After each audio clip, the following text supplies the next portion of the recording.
Good morning. Greetings from Gandhigram. I deem it a honor to join the Global Education Conference 2021 organized by ISA Vishwaprajanana Trust. The conference aims to create a new global education policy for total consciousness and better quality education. It is indeed a pleasure for me to share my views and state claims for financing of academic research. The presentation is mainly based on the discussion with the research scholars, faculty members, and consulting some of the research document and the National Education Policy of India 2020. As we know, research can enlighten us with knowledge.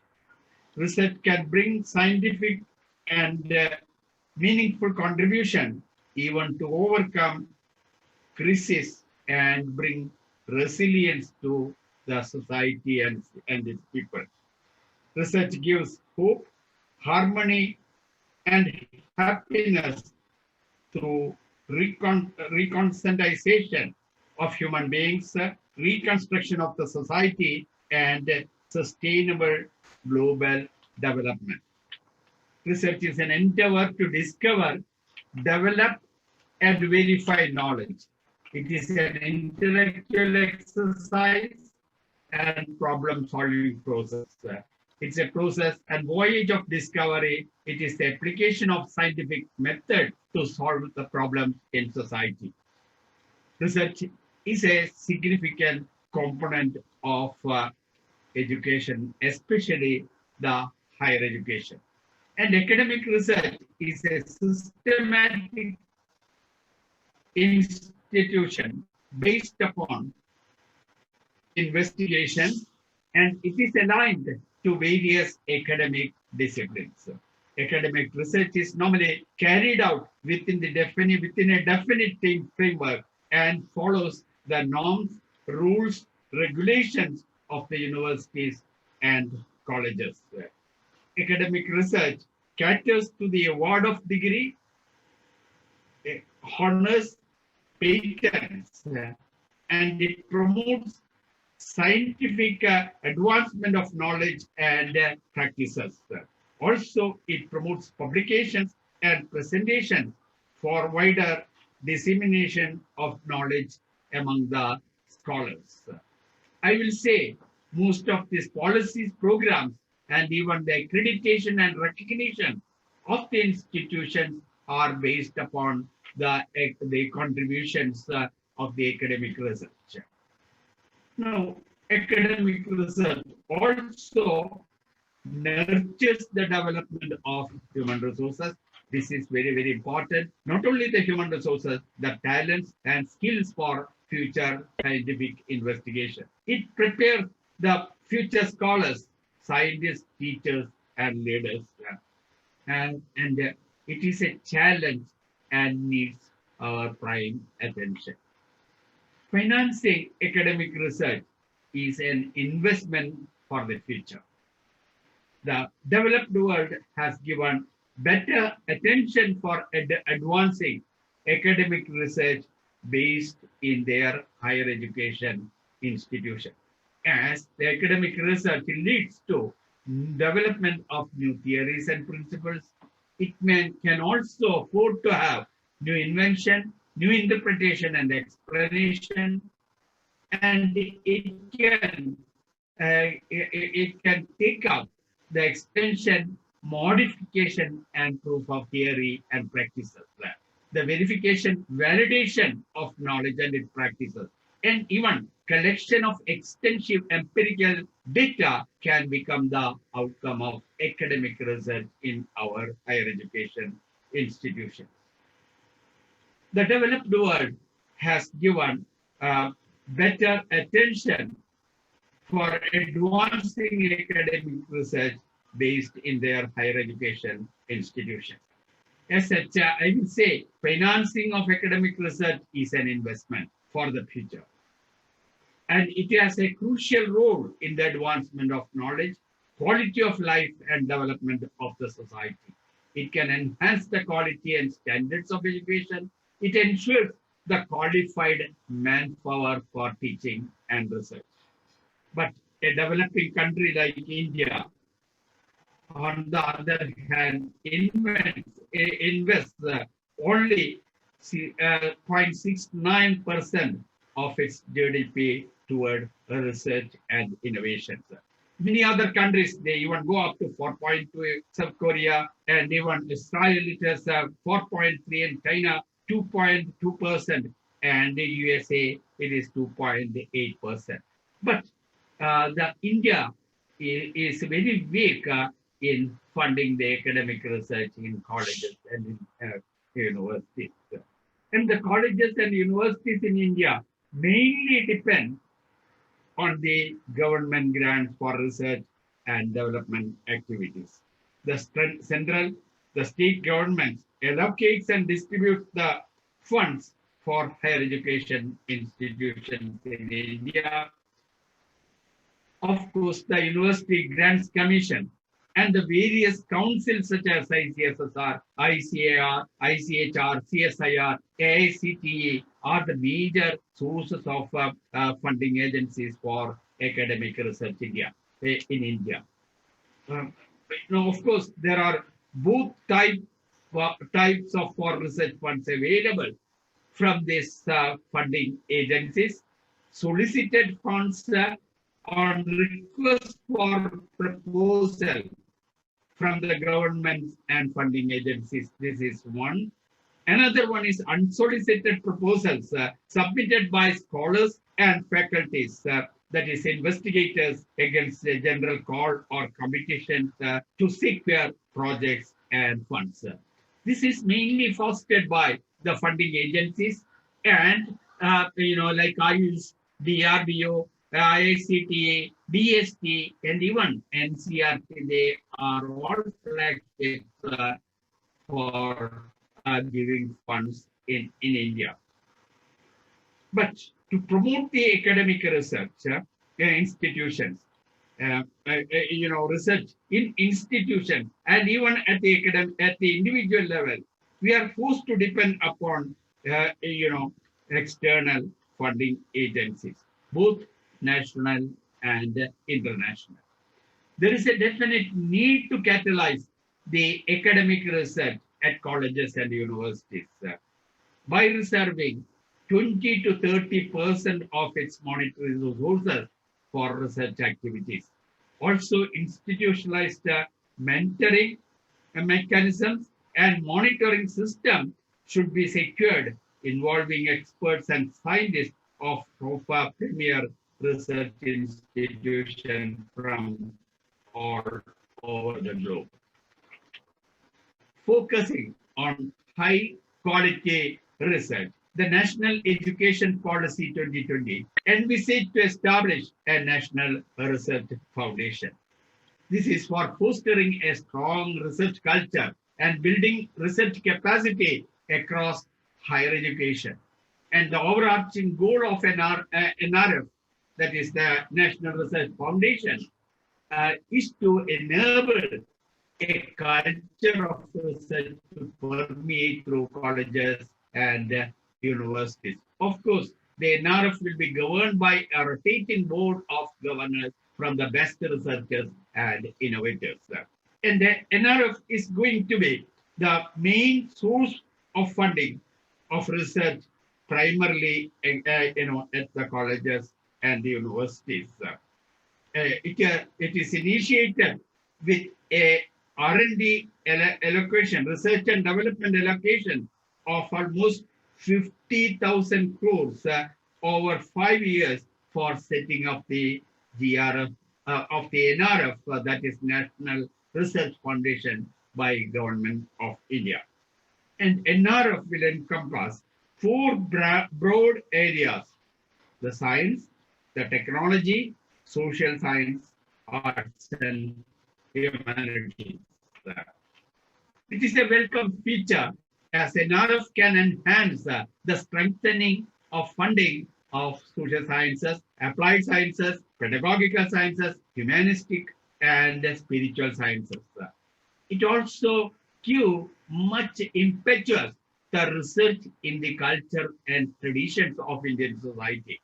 Further, it can promote mixed multidisciplinary, transdisciplinary researchers in colleges and universities. Multidisciplinary and transdisciplinary researchers in the colleges and the universities. And it, it can also, I will see that the NRF, if it is coming as a viable body, it will enable a culture of research and research ecosystem in our higher education education institutions in India. Like there's a research culture, a culture of research and research ecosystem to permeate through colleges and universities through streamlining the research funds. That's what we are envisaging.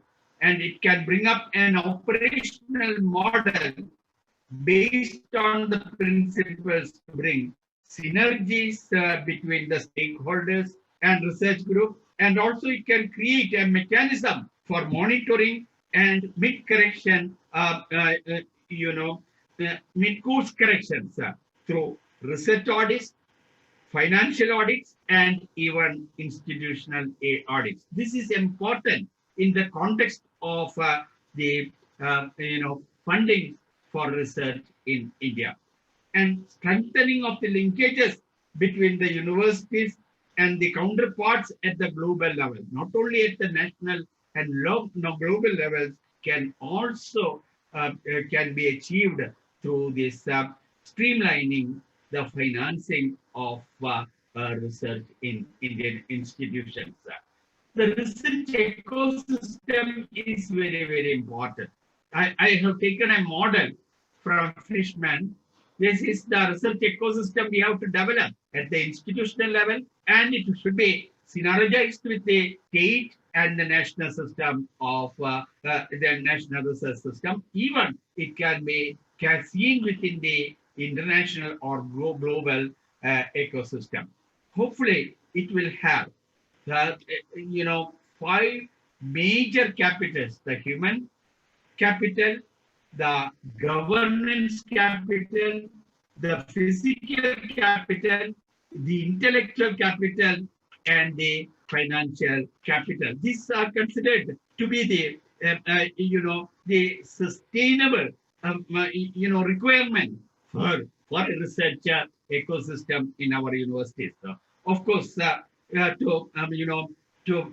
describe or elaborate the system, I will say the human capital can consist of the faculty, the research scholars, even the students, administrators, the technical staff, and all. How they can contribute to their research in the universities, that will make this human capital system.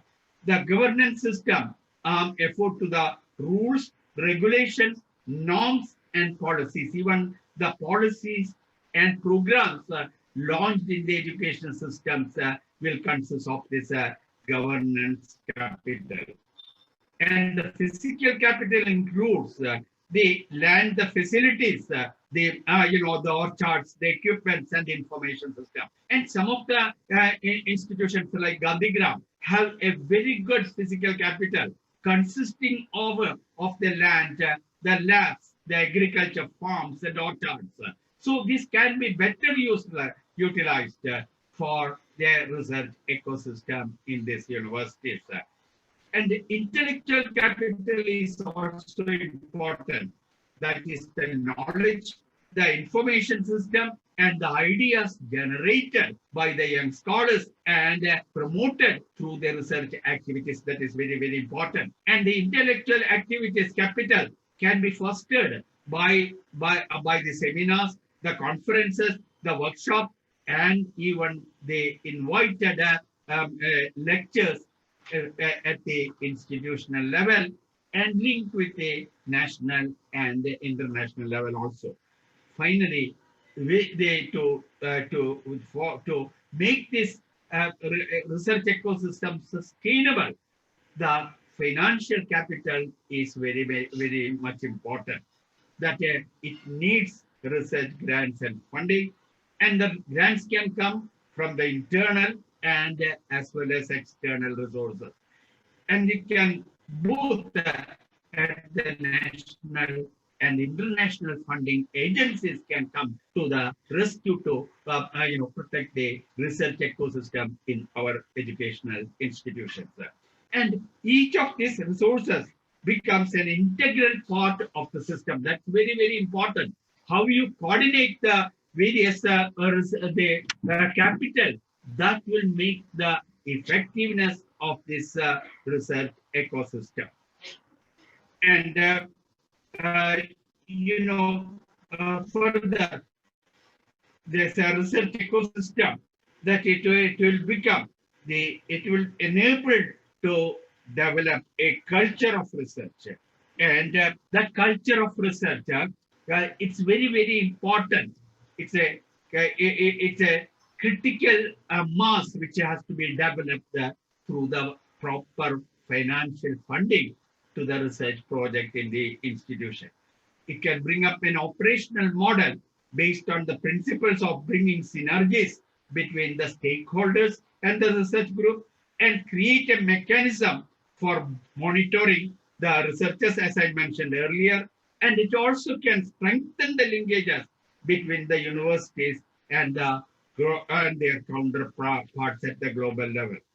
And we can see this. This can become a model uh, from India, and it can be at the global level also. It can be experienced that the umbrella body, that is the foundation, is of course aimed at strengthening the research ecosystem with a focus on the identified national and international priorities rest areas.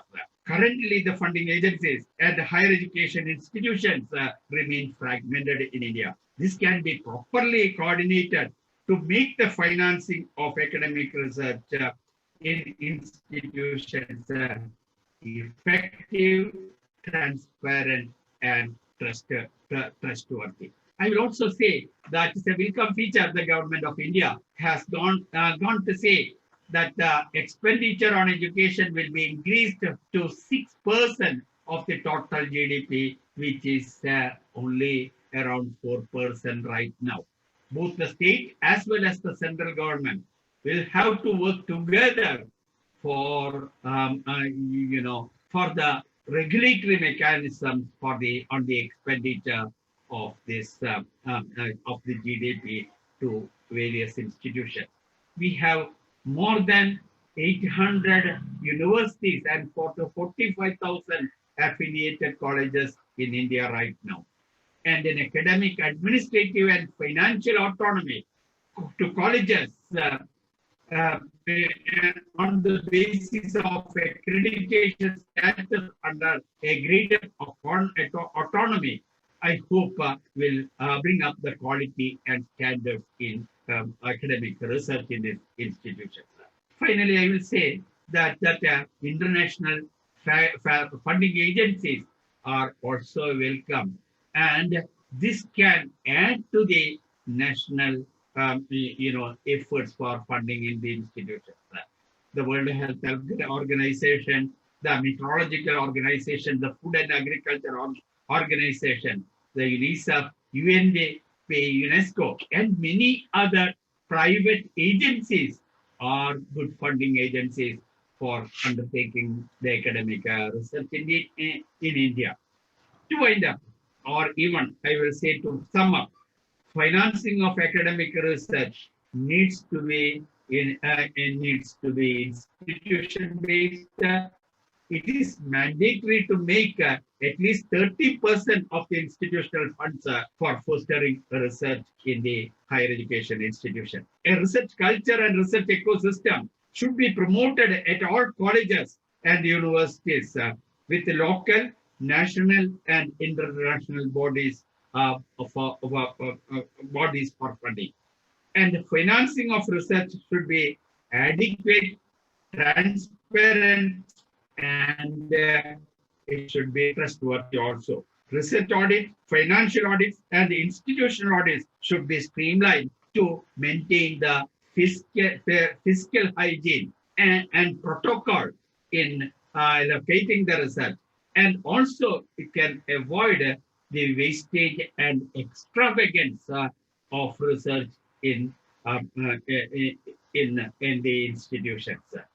Hopefully, if we can bring up a mechanism to promote the culture of research and ecosystem, and and it can train or it can take up the capacity building for our young scholars in the institutions, the research or the academic research can promote high and higher quality and standards in its inputs, and it will become a valuable contribution for the development of not only the Indian society but for the global development. Thank you very much for giving this opportunity.